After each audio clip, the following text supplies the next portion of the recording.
Welcome to part 4, I believe this is of my series talking about creating a comic book from beginning to end. I kind of felt I have to make a part 2 to the character designs part because some things I left out or forgot to mention.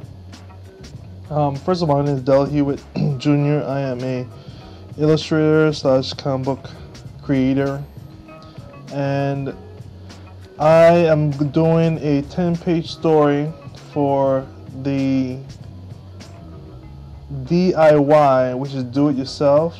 It's a magazine anthology, and it has various artists in it. And I'm going to have a story inside, and I wanted to show the process of creating a comic book, give you an inside look into it. So I'm doing the character designs, and this is the main character, the Piper. He is, I want to say late 20s, early 30s, something around there.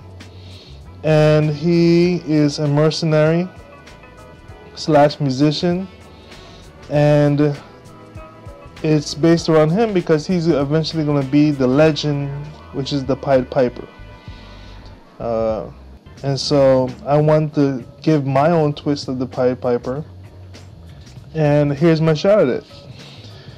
I decided to go with the cloak for those inconspicuous moments where he wants to be in the shadows and unseen.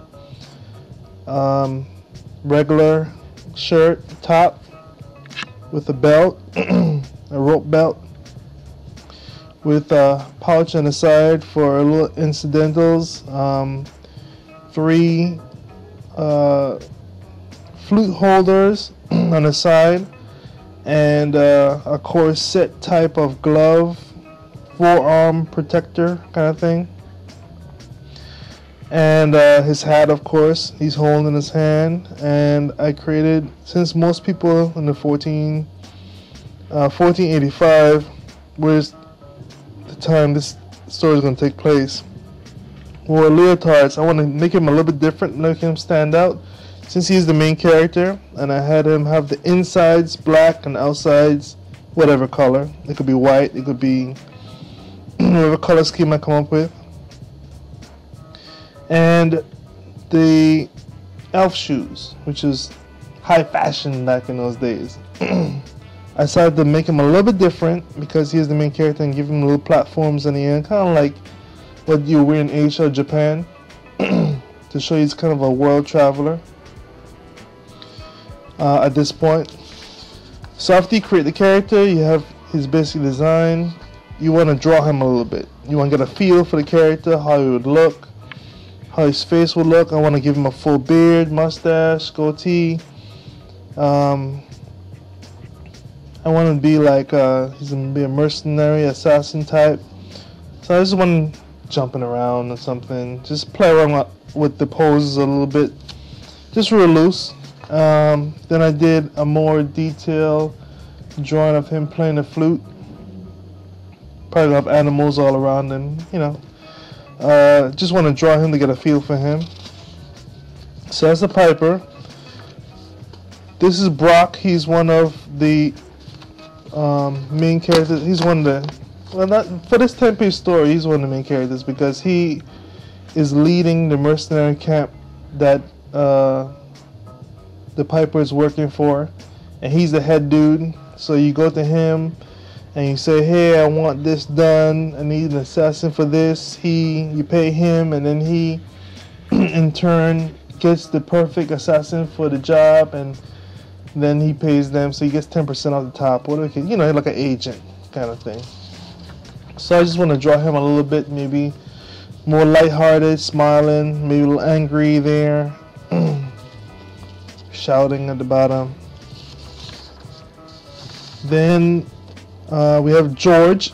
He's going to be one of the characters in the story, one of the mercenaries.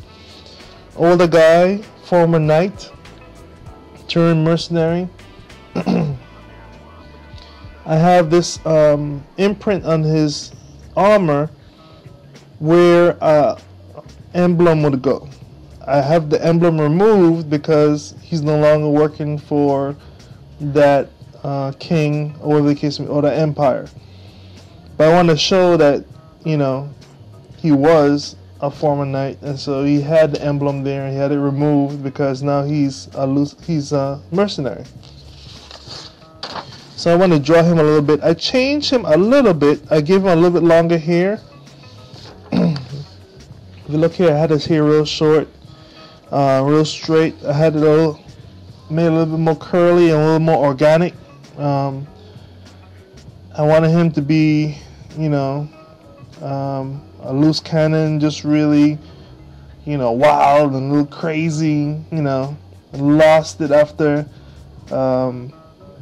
not being with the empire he was with anymore, and he just doesn't care.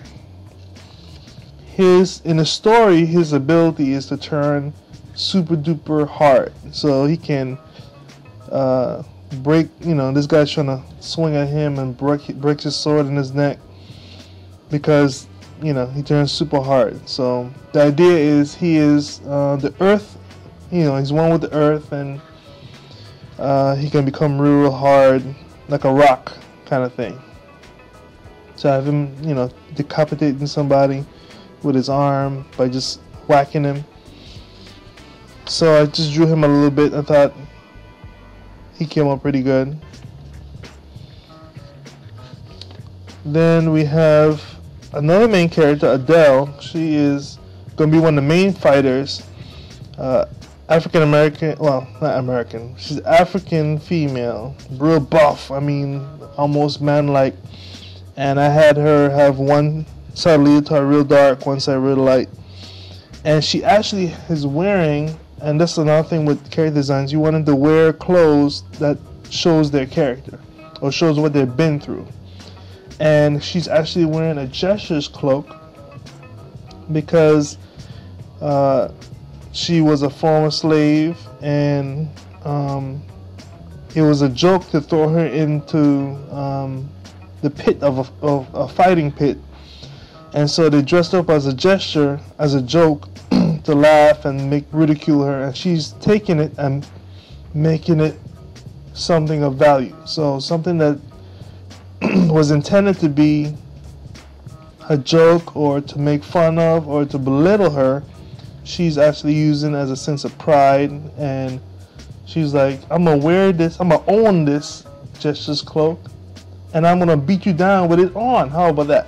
And so she still wears it as to show that even with a Jester's cloak and even with being made fun of, she is one of the most powerful and ruthless mercenaries in the camp. And she's going to be real powerful. She's going to represent fire. She's going to be able to use the gauntlets to make sparks and create fire and do different cool things. So I drew her, you know, throwing a punch. And I have her in this pose here, inhaling. The idea is she claps and she blows. She claps and she blows out. She inhales and then blows out air in front of the sparks to create a big flame, kind of like a flamethrower kind of thing. If you ever watch Naruto, it's kind of like what Sasuke does when he blows out the fire. I forgot the name of it. I watch it all the time. Anyway, so she'll be doing that, and she's an excellent fighter. So I have her, you know, throwing a kick. She's real tall and long. She's probably about 6'8". I mean, just this huge behemoth of a woman, and almost looks like a man because she works out and she's real buff and stuff. So I have a real short haircut. I thought she came out pretty cool too. Give her little spurs on her boots for some extra pain, you know, cut somebody in the face when she kicks them, kind of thing. So that's Adele. Then we have Jean-Pierre. Jean-Pierre. He's a young kid, probably 16 years old. Dressed real elegant. He's he never had anything, so now that he's a mercenary, makes money. He likes to dress in the finer clothes and has an emblem of a two-headed dragon on his top on his shirt. And he is, even though he's one of the youngest, he's definitely one of the most ruthless assassins. I drew him, you know, with a wire around this guy's neck and his feet around his neck, about to choke him out and kill him. Then I have a happy-go-lucky kind of look here for him in a pose climbing a wall. And then for this one, I just want to have him turn his nose up at the camera, kind of show that he's above everybody else. Even though he came from nothing, he's something now, and you better respect him. So those are the characters. That's the reason why I picked different clothes. I picked because of their backgrounds. I wanted to show, you know, their character through their clothes, and to really show what they're made of. So that's it. You know, those are the characters. Those are the character designs. I hope that was helpful, and I'll definitely have the next section will be layouts and laying out the actual comic after the script is done, and I'll show that to you on the next part, which will be part 5. So thank you so much for hanging out with me and taking this part in. I hope it was helpful. Please go to the Kickstarter. DIY is under publishing. Please look it up. Pledge whatever you can. This 10-page story will be in there, and I hope that you guys enjoy it.